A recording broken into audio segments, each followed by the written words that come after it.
আর.জি. কর কাণ্ড নিয়ে যখন দেশ উত্তাল, রাজ্য উত্তাল, সারা পৃথিবী উত্তাল, এই বাংলার পশ্চিমবঙ্গ সরকার নবান্ন যখন 21 জন কস্টলিয়েস্ট অ্যাডভোকেটকে অ্যাপয়েন্ট করে সুপ্রিম কোর্টে আইনি লড়াই লড়ছে, না পুলিশ অপরাধী নয়, আমরা অপরাধী নই, আমরা তৃণমূল কংগ্রেস অপরাধী নই, সেই মেসেজটা দেওয়ার চেষ্টা করছেন, তখন ঠিক সেই মুহূর্তে বোলপুরে গত কয়েকদিন আগে একজন মহিলাকে ফিরোজ খাঁ বলে এক যুবক শারীরিকভাবে নির্যাতন করলো এবং সেই খবর সংবাদপত্রের প্রথম পৃষ্ঠায় আমরা পেলাম।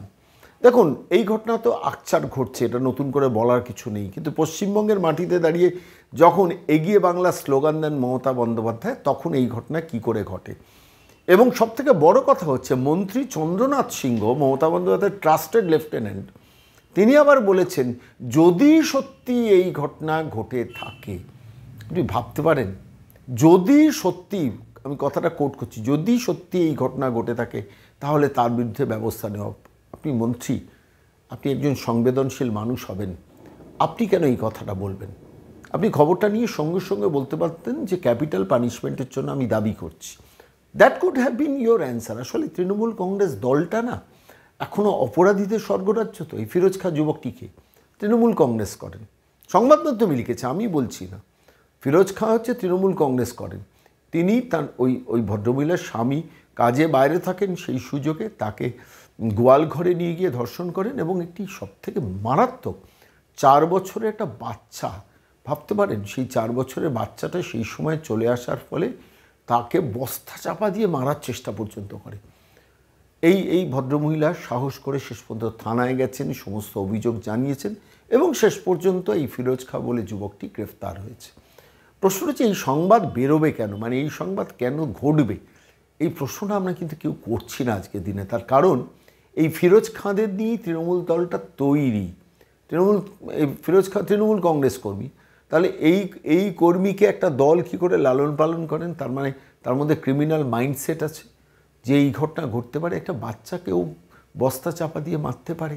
ভাবতে পারেন এই কোন সাম্রাজ্যে আমরা বসবাস করছি। তারপর মন্ত্রী চন্দ্রনাথ সিংহ বলছেন নির্লজ্জতার মাথাকে, যদি সত্যি ঘটনাটা ঘটে থাকে, কোনো অনুতাপ, কোনো অনুশোচনা দলটার মধ্যে নেই। আমি যখন এই প্রতিবেদন আপনাদের জন্য তৈরি করছি তখন খবর এলো বেলুড়ে একজন ঘুমন্ত মহিলার ওপরে অ্যাসিড বর্ষণ হয়েছে। ভাবতে পারেন কি সাংঘাতিক। এবং যা রিপোর্ট সংবাদ মাধ্যমে যা রিপোর্ট পেলাম, প্রায় 63% তার দেহ পুড়ে গেছে। আমি আজকের দিনে দাঁড়িয়ে বলছি এই কথাটা, কেন বলছি জানেন তো? রাজ্যের মুখ্যমন্ত্রী যখন সাফাই গাইতে নরেন্দ্র মোদীকে চিঠি দিয়েছেন যে দিনে 90 জন রেপড হন, ঘন্টায় এতজন হন, এইসব তালিকা দিয়ে বলছেন ক্যাপিটাল পানিশমেন্টের ব্যবস্থা করুন। আরে আপনি এসব পোষেন কেন? এই ফিরোজ খাঁর মতো যুবকদের আপনি পোষেন কেন? আপনি সঞ্জয় রায়দের সিভিক ভলেন্টিয়ার করেন কেন? আপনি দিনের পর দিন পুলিশকে ইনএফেক্টিভ করে রেখেছেন কেন? এই মৌলিক প্রশ্নগুলোর জবাব দিন মুখ্যমন্ত্রী। আজকের দিন তো সেই জবাবটাই বাংলা চাইছে। 27 তারিখ সবাই যে নবান্ন যাবে বলছে, কেন? আপনার পদত্যাগ চাইতে। আপনি বুঝতে পারছেন না আপনি কত বড় অপরাধ সংগঠিত করছেন এই বাংলায়। আপনি এই ফিরোজ খাঁদের মেন্টার, আপনি এই সঞ্জয় রায়দেরও মেন্টার। এরা জানে আমার 14 তলার নবান্নে আমাদের দিদি বসে আছেন, কেউ আমাদের টিকি স্পর্শ করতে পারবে না। খবরের কাগজ যখন বেরোবেন, ইলেকট্রনিক্স মাধ্যম যখন সম্প্রচার করবেন, তখন পুলিশ বাধ্য হয়ে গ্রেফতার করবে। আবার গ্রেফতার করেও আবার ছেড়ে দেবে কিনা, নন বেলেবেল বা বেলেবেল সেকশন দেবে কিনা, সেটা তিনি তৃণমূল কংগ্রেস করবি কিনা বুঝে পুলিশ দেবে। আসলে এটাই হচ্ছে পশ্চিমবঙ্গ। এই পশ্চিমবঙ্গের সমস্যাটা কোথায় জানেন তো? দেখুন, সারা ভারতবর্ষের সমস্ত রাজ্যেই নারী নির্যাতন এইসব ঘটনা ঘটে। কোনো রাজ্যে ঘটে না হলফ করে বলা যায় না, সব রাজ্যেই ঘটে। কিন্তু তফাৎ পশ্চিমবঙ্গের সঙ্গে অন্য রাজ্যে, যে পশ্চিমবঙ্গের শাসক প্রোটেকশান দেয়, গার্ড করে, আড়াল করে। তাহলে ভাবুন তো, 21 জন উকিলকে দাঁড় করিয়েছেন সুপ্রিম কোর্টে গিয়ে নির্লজ্জতার সমস্ত মাথাকে। একটা সরকার কত বড় অপরাধী না হলে কাকে বাঁচাতে গেছেন? কেউ কি বলেছে নাকি যে 31 বছরে যে কন্যা মারা গেছে তাকে খুন করেছে নবান্ন বা মমতা বন্দ্যোপাধ্যায় বা তার ভাইপো? কেউ বলেছে? কেউ, কোনো পাগল বলেনি। তাহলে গেছেন কেন ওটা ডিফেন্ড করতে? 21 জনকে দাঁড় করিয়ে একজনকে দাঁড় করিয়ে দিতে পারতেন, যে সুপ্রিম কোর্ট যা রায় দেবে আমরা মানব। 21 জনকে দাঁড় করিয়েছেন, তার মানে কি? লুকিয়ে আছে আসল রহস্য, ওইখানেই রহস্যটা লুকিয়ে আছে। আমরা সেই নিয়ে বিস্তৃত বাংলা বার্তায় পেশ করেছি, আমি এখানে বলবো না। কিন্তু প্রশ্নটা হলো এই বাংলায় বারবার এই ঘটনা ঘটবে কেন? কয়েকদিন আগে উত্তরবঙ্গের আরেকটি ঘটনা আমাদের চোখে পড়েছিল। আমার প্রশ্ন হচ্ছে, এখানেই এ রাজ্যের মানুষের কাছে 1000 টাকা 500 টাকার জন্য একটা সরকারকে আপনি ভোট দিয়েছেন, নির্বাচিত করেছেন, আর সেই সরকারের একজন মন্ত্রী বলছেন যদি সত্যি ঘটনাটা ঘটে থাকে।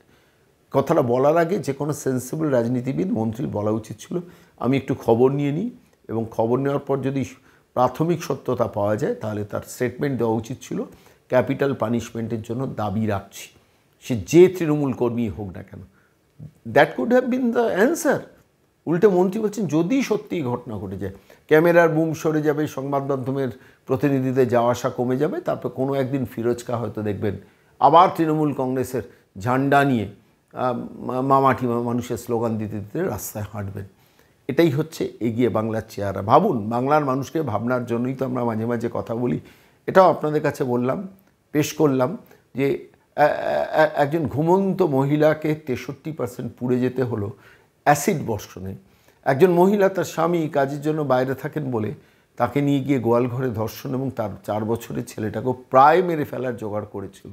আর তারপর বোলপুর থানায় সাহস করে মহিলা যাওয়ার পর শেষ পর্যন্ত ফিরোজ খা বলে যে যুবকটিকে গ্রেফতার করায়, তার পরিচয় বেরোয় তিনি সক্রিয় তৃণমূল কর্মী, এবং তার জন্য মন্ত্রী চন্দ্রনাথ সিংহ বলছেন যদি ঘটনাটা ঘটে থাকে। আহারে, যদি না ঘটে থাকে তো বলবেন, কিছুদিন বাদে বলবেন, এখন তো বলছেন না। এখন সংবাদ মাধ্যম জিজ্ঞেস করেছে, বলেছেন, সংবাদপত্রের প্রথম পৃষ্ঠায় খবর বেরিয়েছে, এখন পুলিশ সক্রিয় হবে। আবার 7 দিন বাদে যখন অন্যদিকে ঘটনার মোড় ঘুরে যাবে, আমরা কেউ জানতে পারবো না, ফিরোজ খা তখন চন্দ্রনাথ সিংহর পাশেই হয়তো বসে থাকবেন।